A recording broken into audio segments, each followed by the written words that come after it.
as we conclude the hearing. With that, Senator Marshall. Thank you, Chairman. Obesity, diabetes, heart disease. Obesity, diabetes, heart disease account for probably 80% of health challenges in America. You know how many times I heard my friends across the aisle mention any three of those? I don't know if we've lost the forest for the trees here. Vaccine is a critical issue. I understand that. I don't see how Mr. Kennedy's position could be any more clear that he's going to support the vaccines, he's going to support the science and empowerment to parents and their doctors to make these choices. 60% of Americans have a chronic disease, that there's an epidemic of chronic diseases across the country. And this Make America Healthy Again movement is palpable to me.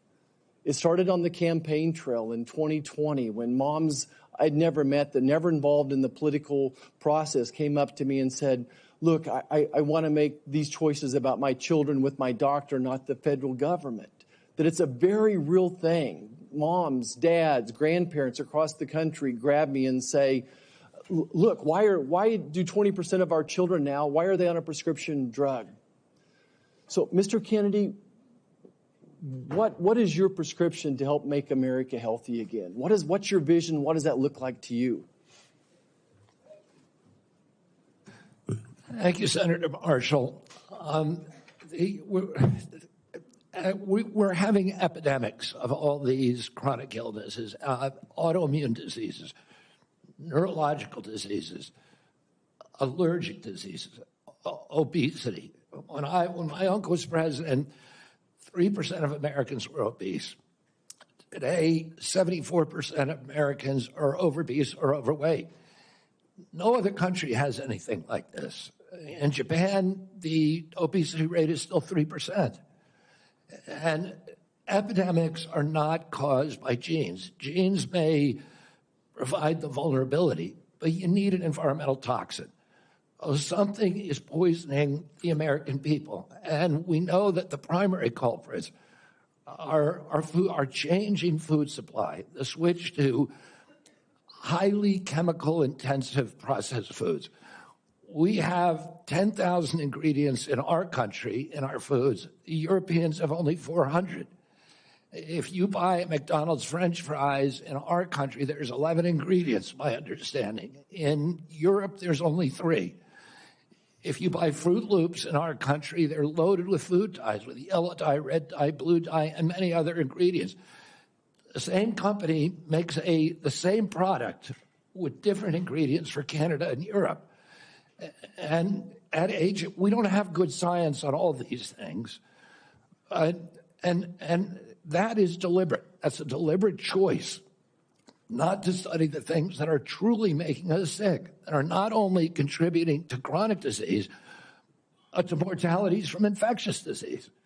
We need to get a handle on this because if we don't, it's an existential threat. Our country is not going to be destroyed because we get the marginal tax rate wrong or because we get one of these culture war issues that we've been talking about today wrong. It's going to be destroyed if we continue down this trajectory of chronic disease. We need to fix our food supply, and that's the number one.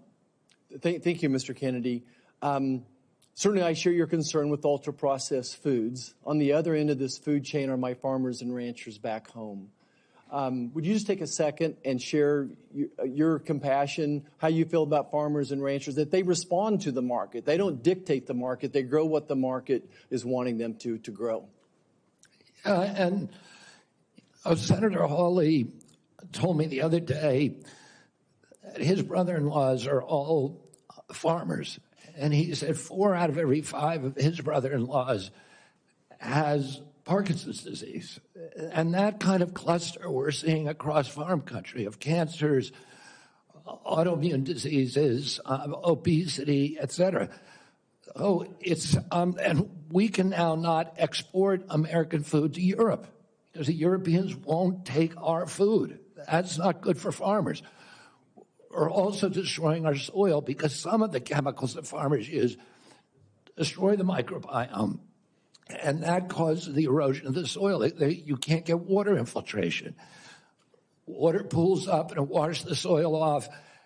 Agronomists now estimate that we only have, if we continue doing these processes, only 60 harvests left before our soil is gone.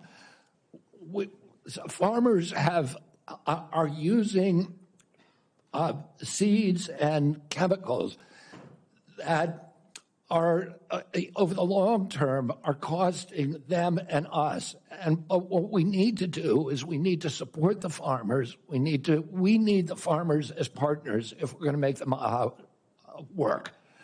And I don't want a single farmer to go out of business under our watch. I don't regulate farms. If I'm privileged to be confirmed, I'm not regulating farms. That's under USDA. But I want to partner with all of my decisions with USDA and with the farm community to make sure that we don't lose more farmers in this country, but that we also transition.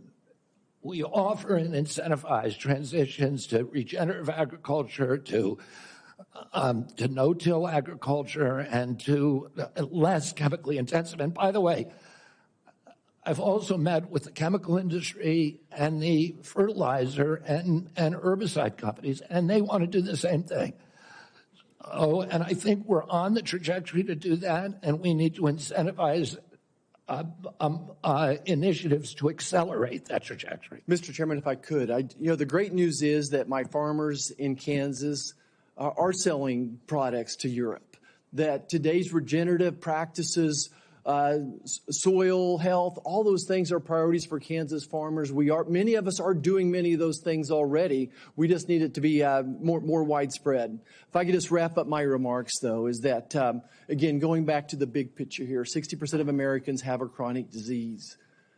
Mr. Kennedy, I believe for such a time as this that you're not just one of 300 million people. I think that you are the person to lead HHS to make America healthy again, that God has a divine purpose for you, and I look forward to your confirmation and working with you to make America healthy again. Thank you, Senator. Thank you. Senator Warnock. Thank you so much, Chairman Crapo.